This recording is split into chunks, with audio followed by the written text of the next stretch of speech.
Isaiah chapter 40. Comfort, yes, comfort my people, says your God.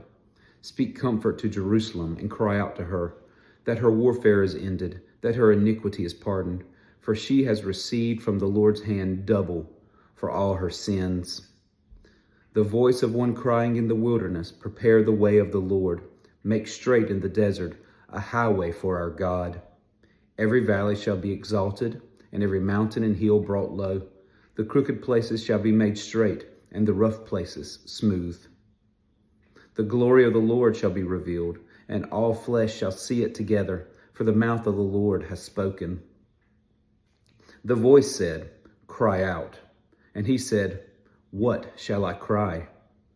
All flesh is grass, and all its loveliness is like the flower of the field. The grass withers, the flower fades, because the breath of the Lord blows upon it. Surely the people are grass. The grass withers, the flower fades, but the word of our God stands forever. O Zion, you who bring good tidings, get up into the high mountain, O Jerusalem, you who bring good tidings, lift up your voice with strength. Lift it up, be not afraid. Say to the cities of Judah, behold your God. Behold, the Lord God shall come with a strong hand, and his arm shall rule for him. Behold, his reward is with him, and his work before him.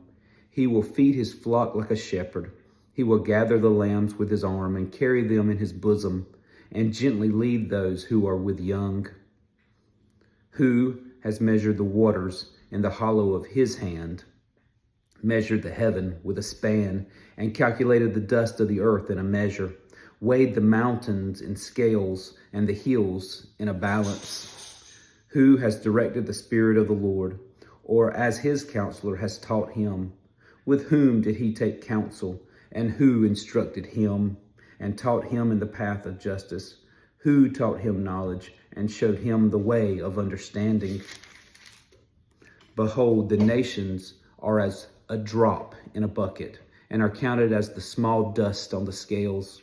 Look, he lifts up the isles as a very little thing, and Lebanon is not sufficient to burn, nor its beasts sufficient for a burnt offering. All nations before him are as nothing, and they are counted by him less than nothing and worthless. To whom then will you liken God? Or what likeness will you compare to him? The workman molds an image, the goldsmith spreads it with gold, the silversmith casts silver chains.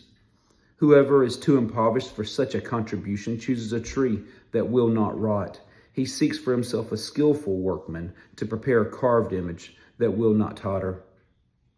Have you not known? Have you not heard? Has it not been told you from the beginning?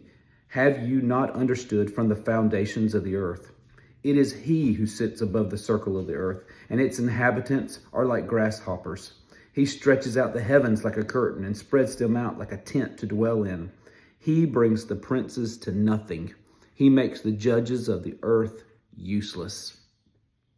Scarcely shall they be planted, scarcely shall they be sown, scarcely shall their stock take root in the earth, when he will also blow on them, and they will wither, and the whirlwind will take them away like stubble. To whom then will you liken me?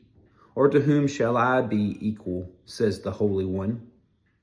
Lift up your eyes on high and see who has created these things, who brings out their host by number. He calls them all by name, by the greatness of his might and the strength of his power. Not one is missing. Why do you say, O Jacob, and speak, O Israel? My way is hidden from the Lord, and my just claim is passed over by my God. Have you not known? Have you not heard? The everlasting God, the Lord, the creator of the ends of the earth, neither faints nor is weary. His understanding is unsearchable. He gives power to the weak, and to those who have no might he increases strength. Even the youths shall faint and be weary, and the young men shall be utterly fall. But those who wait on the Lord shall renew their strength. They shall mount up with wings like eagles. They shall run and not be weary. They shall walk and not faint.